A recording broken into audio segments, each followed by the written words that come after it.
Welcome back to Simple Graphics in XNA. This is the final section in our little 4-part mini-series. What we're going to be doing to wrap things up here is taking a look at working with sprite sheets. Remember, the idea, as I pointed out back in video number 1, is that a sprite sheet is really just a simple graphic, a sprite, that is comprised of, I guess you could almost look at it as sub-graphics. I mean, it's just one picture, but the idea is the picture has been set up in such a way that you can go in and sample out meaningful graphics and present those graphics on the screen. And what we're going to do in this example is demonstrate this with a graphic that is a simple graphic that has a series of numbers going from 0 all the way to 9, so that we then have all the numbers that we need to more or less sample from and draw out to the screen an actual number using the graphics that we sampled from. Does that make sense, Logan? Right. What we're going to do is have a like a stock sheet of all available numbers, but then set up a routine that can combine these numbers in a meaningful sense, so that we can literally draw out numbers. Like if we wanted to draw the number 100 or draw the number 9,000, we'll set up a routine that can properly break that apart as a string, look at all of the source sheet, pull out the individual numerals off of that sheet, and then rearrange them into the proper order for the final number. Man, that was slick. I should have just let you give the intro to this video. Basically, you can look at this as creating your own font, except we're simplifying things by just doing our own numeric font. That's exactly what we're doing. We're specifying a very simple numerical font. You got it. So with that, Logan, take it away. Oh, wait, before you take it away, the primary thing that we are looking at, though, because after all, the whole idea of all of these videos was an introductory look at Sprite Batch. Inside of the draw overloads, there's been this source rectangle that Logan's been setting to null when needing to utilize an overload that contains source rectangle. This time around, we're actually going to start using source rectangle, and that is going to be our means of sampling a particular area in a sprite and grabbing just those elements of that graphic to draw. Okay? All right. Well, let's take a look at some of this. Let us jump over into Visual Studio and begin a new project. I'm going to call this project Sprite Sheet Demo. Was it demo or example? I'll go with example. Oh, that looks good. So Sprite Sheet Example. And the first thing I want to do here is once again create a textures folder. This is that part, ladies and gentlemen, where you can simply move your little trackbar over to the right a little bit. Now I want to get our source graphic put in place, so once again I'm going to jump back to our original graphics folder, which I have now placed into it a num sheet graphics file.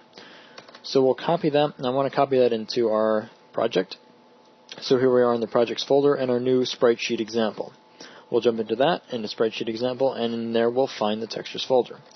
So we'll paste that in place, jump back into Visual Studio, and add an existing item to that textures folder. What we're looking for is content pipeline files, and then we can see the numsheet PNG file. We'll add that in, and now we're ready to go. We have our asset ready to be compiled. Next, we'll do some pretty standard setup for the sprite batch and the texture, the texture field side of things. So I'll start with the sprite batch. Once again, a new sprite batch called Sprite Batch. And I would like a texture 2D field called texture. Actually, we want to call this something with font in it, maybe? That would actually be a good idea. Be a little bit more descriptive. Let's call this font texture. Sounds good. Alright, next let's go down to initialize and create the sprite batch. This will of course be sprite batch equals new sprite batch, where we give it our graphics device, found under graphics.graphics device. Alright, next step, we will load in the graphical asset into the texture 2D reference by saying that our font texture is going to be equal to content.load. We're still loading a type of texture 2D, and the asset will be, well, first it will be specified literally, and it will be textures \num sheet for our number sheet.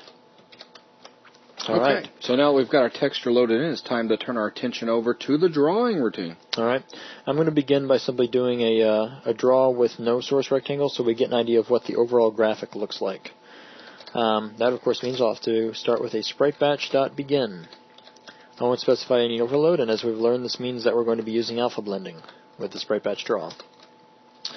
Next, I'll make our first call to draw. I'll keep this very simple, where we're put in our font texture. I'll give a position of vector2.0 for the time being, and a color of white, because I don't wish for any modulation to have an effect on the appearance. And now we can end off the sprite batch's draw sequence, so we'll call sprite batch.end. And now we are able to build, run, and show the texture. So that is actually what we're looking at. I've set up a single graphic which has the numbers 0 through 9, and I've specified this graphic purposely with a red gradient and a kind of gray shadow. As a matter of fact, if we change the background color, it would be a little easier to see, but just to note the fact that there is a gray shadow. And the reason I had done that was so that we could use this font in cases where a normal Windows font wouldn't be applicable, and that we now have the ability to draw things that have different colors inside of them. That's right. But that's why I've designed the text in the way that it is. Now, I would also like to, pretty much just for the aesthetic sense, move this graphic down a little bit. I'm actually going to offset it 20 by 20. Okay. Just visual preference at this point. And in order to apply the offset, I want to make a vector 2 called position, and set that to a new vector 2 of 20 by 20. And go ahead, and once you dump position in, then go ahead and change the color to black too. Oh, the background color? Yeah. Sure. Let's draw over a black background instead.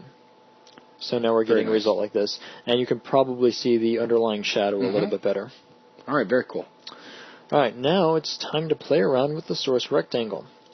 So let me bring up our overloads first.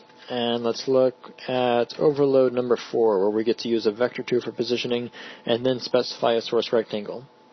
Now, since I want to clearly mess around with the values inside of this rectangle, let me begin by declaring a variable for it.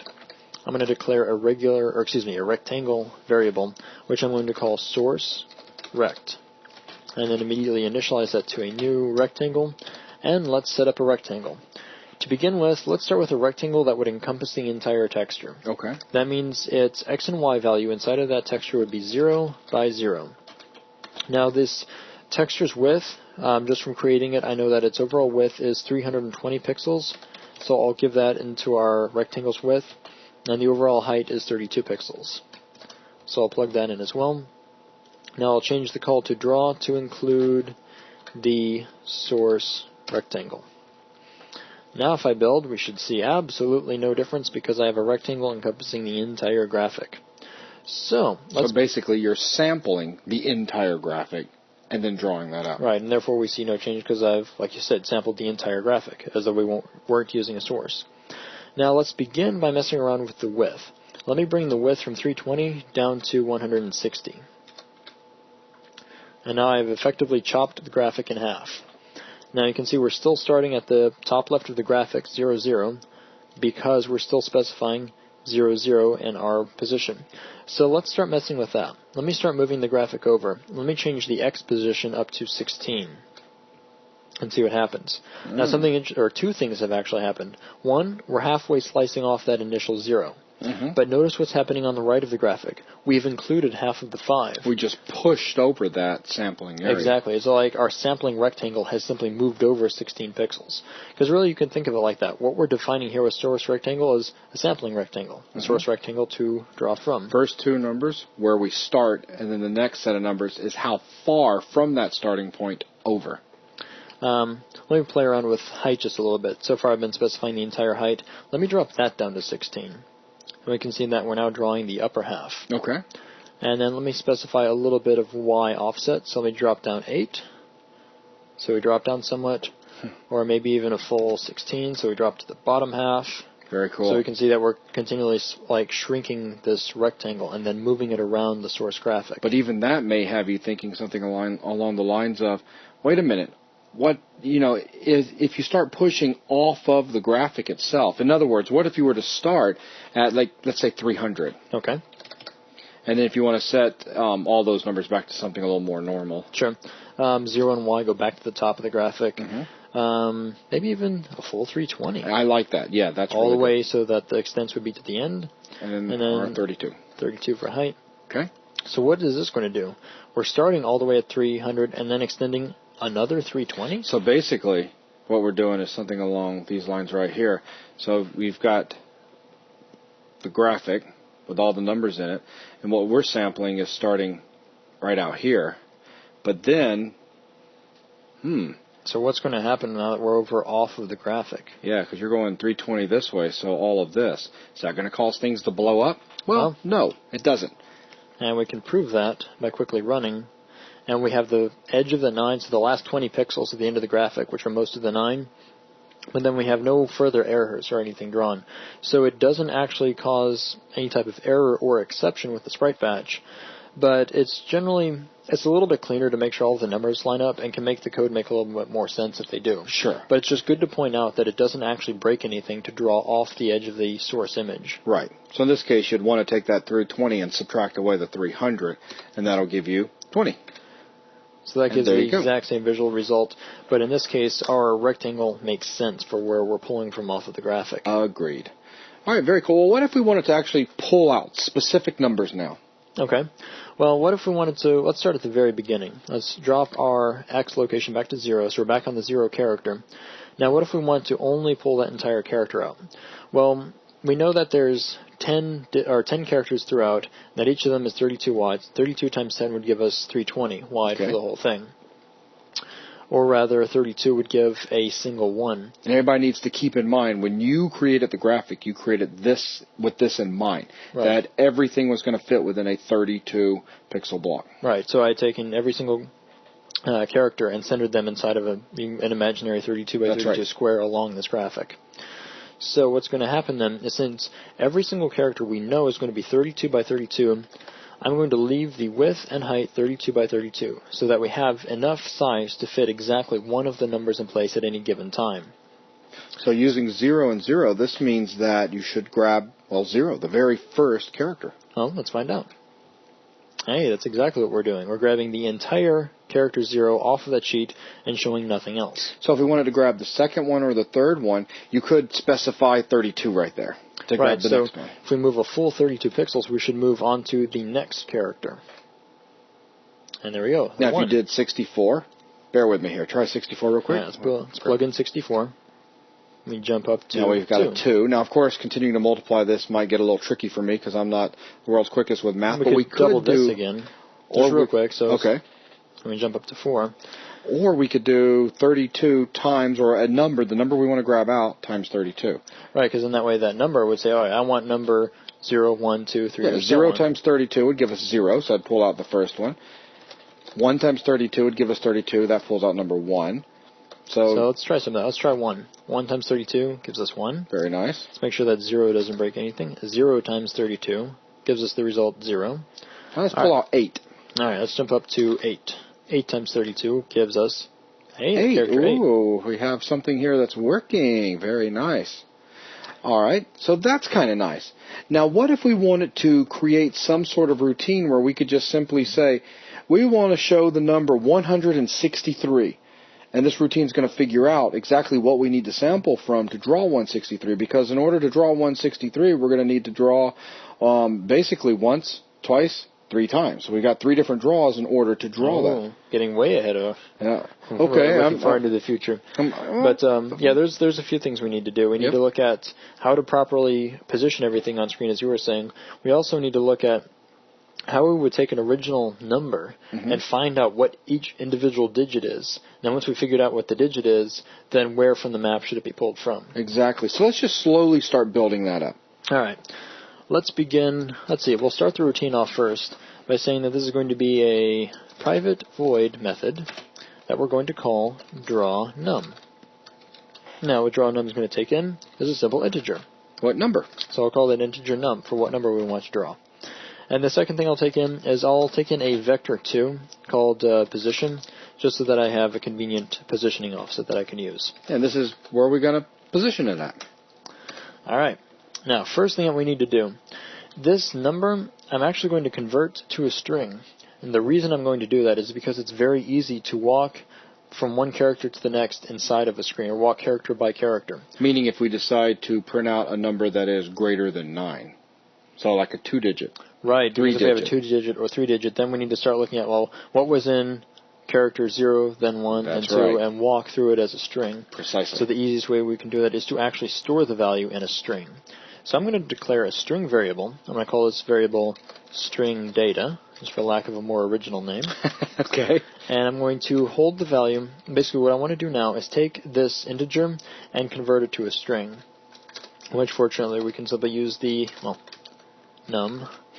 We can use the toString method and simply get a string value representing this number. And we'll store that in string data.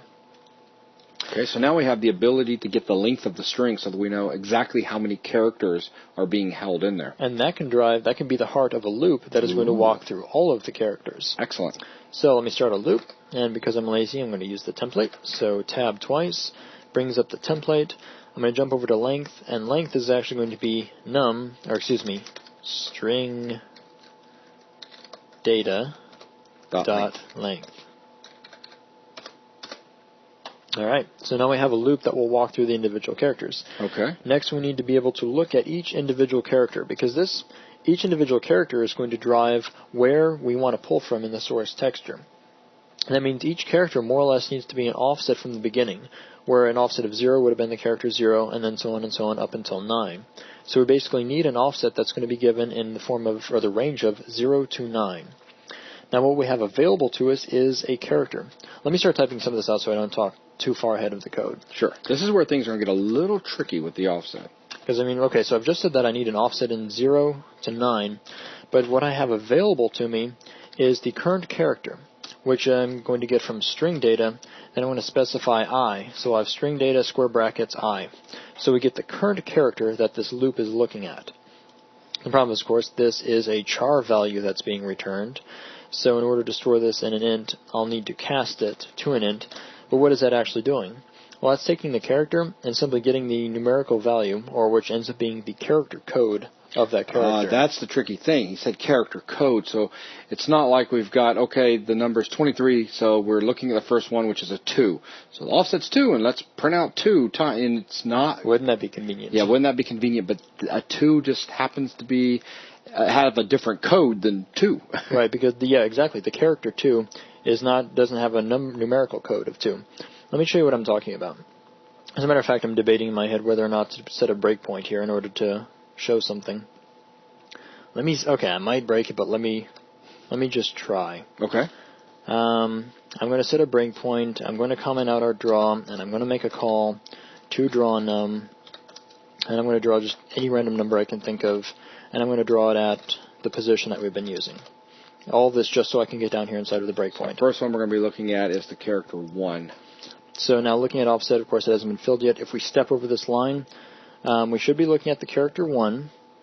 But if we step now, we have the offset set to 49. Whoa, that's a long ways from 1. All right, let me break out of the debug session. Now let's try to figure out what's going on. We've got the character code 49 for the character 1. And in order to explain this, let me bring up the Windows character map. Now inside of this character map, let's actually find the 1 character, which is over here. And it has a hex value of 31. And then let me bring up the calculator so I can see what that is in decimal. So let's punch in the hex value 31, switch to decimal 49. Ooh. So that is why we're getting the character code 49, because we're at 1. So let's look at what we would need to do, since all of these are progressive now. If we look at, so we have 0, 1, and the value is simply progressing by 1. So if we did, so we had the 1 character, so progress by 2, 32 in hex is 50. So fortunately, each of these are going to advance exactly 1 character code for 0 to 9. So that's convenient. We do have a range, which means if we take this value and subtract, let me see what 0 is, because we want 0 to be our first one. 0 is hex of 30, convert to decimal 48. And that means if we subtract 48 from this given character code, we'll end up with an offset that will begin at 0 and then advance 1, 2, and so on up until 9. Exactly. So that means we could say just subtract 48. So remember when we had 1 was what? A 49. 49 minus 48 is 1. 1. And as we had shown here, plugging the number 1 into this formula will give us the source for the digit 1. Exactly. Very nice. Alright, well, we've worked out the offset, and we have a number we can plug into this setup. So So what I'm actually going to do at this point is steal this setup. I'm going to steal the entire line, the declaration of this rectangle variable, and move it down inside of our draw num right after I declare the offset. Okay. And I'm going to leave it source rectangle because that's still what we're going to use it for. Only difference is I'm going to take this offset and plug that in place of our magic number. So now we have offset times 32. What you've shown is correct for the digit 1 and should be correct for the others because they're all sequential. And that should be all we need. We have plugged in the correct offset for our source rectangle. Now all that's left is to draw. And I'll just go ahead and type this all back out. Let's make a call to spritebatch.draw, where we'll take in our font texture. We would like to draw at the given position in the position parameter. And we would like to draw with a source rectangle. We have such a thing in a source rectangle variable, so we'll specify that. And then I will specify the color white. Okay, and we can try this out, but change your number to 9. All right, let's try to grab simple numbers. Draw the number 9 using our function. And I think we're done with this draw, so I'll just wipe it out altogether. Okay. Ooh. So far, so good. Try 6.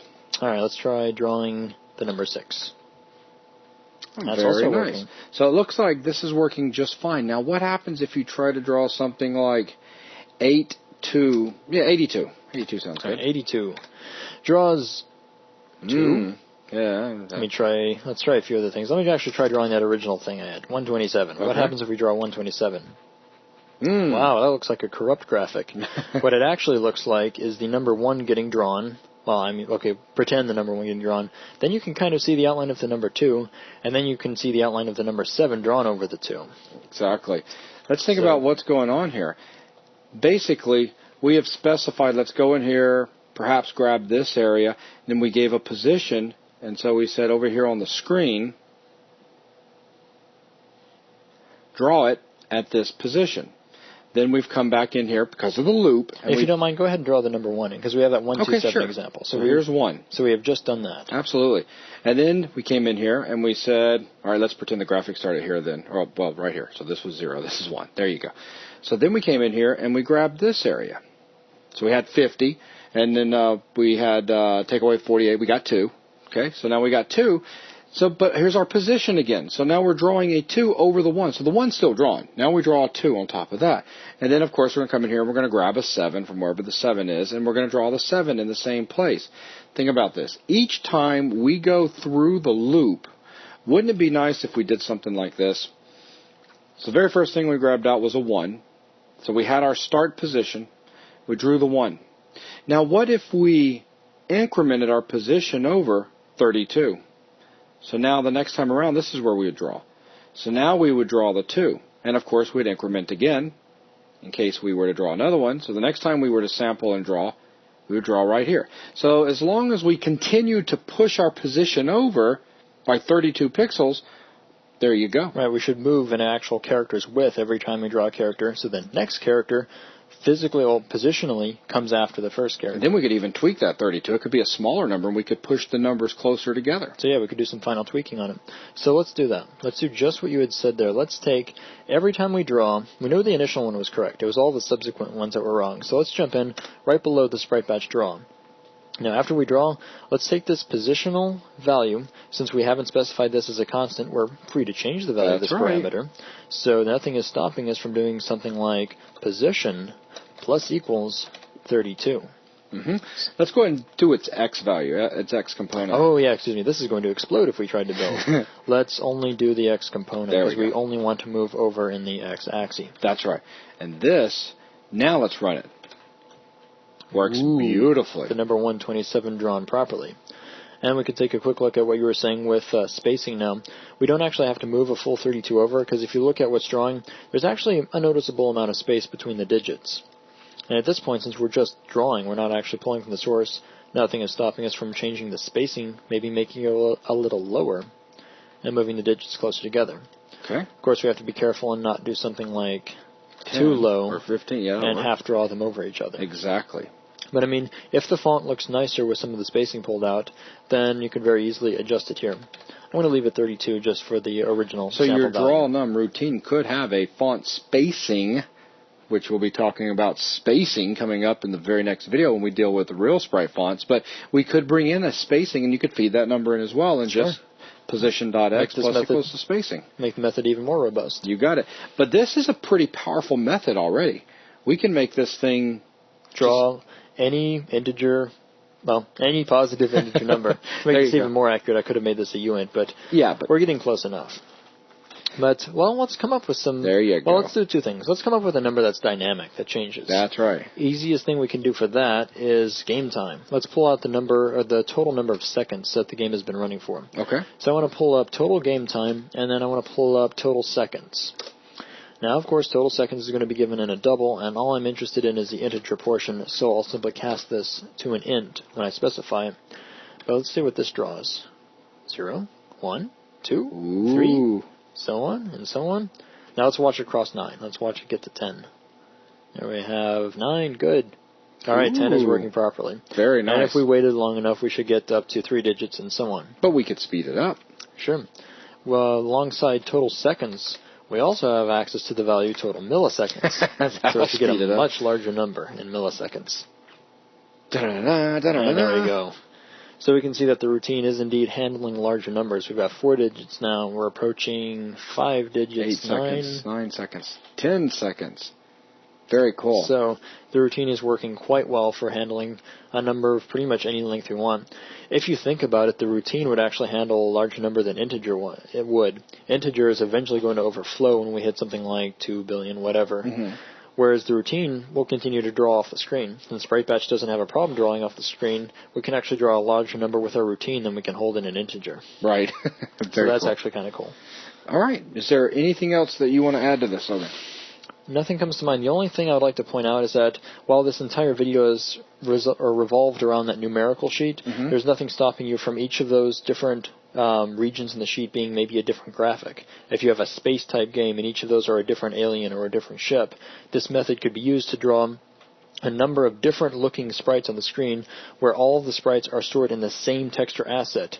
And this is actually a very good practice to do. If you combine individual sprites into one overall graphic, 1, you only have one asset that has to get generated and loaded. 2, your calls to draw in the Sprite Batch will be more efficient because you get to use the same texture for different actual sprites. So that way less work is done, and in the end, fewer calls will be made to the graphics device. That's right. So with that, let's go ahead and jump back over to the whiteboard real quick. That takes care of drawing from a sprite sheet. We've looked at creating our simple number system, and of course we've been working with source rectangle throughout the entire video. That pretty much wraps up this entire section, which is basic or simple graphics in XNA. Basically, we've been taking a look at the Sprite Batch object and how we can utilize it to draw two-dimensional graphics to the screen. And so with that, anything else? I was going to say that's pretty much it. Yep, that's pretty much it. So with that, that is going to wrap up this section and this video. And in the next video, we're going to take a look at some more Sprite Batch stuff, but we're going to be looking at text, displaying text, so that we don't have to go through and create our own routines and our own sprite sheets with all of the characters. You can. I mean, you can create that. I mean, that's how it used to be before a 1.0 refresh. But now they have, at Microsoft, made things a whole lot simpler for drawing text. So we're going to take a look at how we can use TrueType fonts, and we can basically use a sprite font object, and then turn around and use sprite batch.drawstring, and then write our text out that way. So anyways, that is going to wrap up this video. Thanks a lot, guys.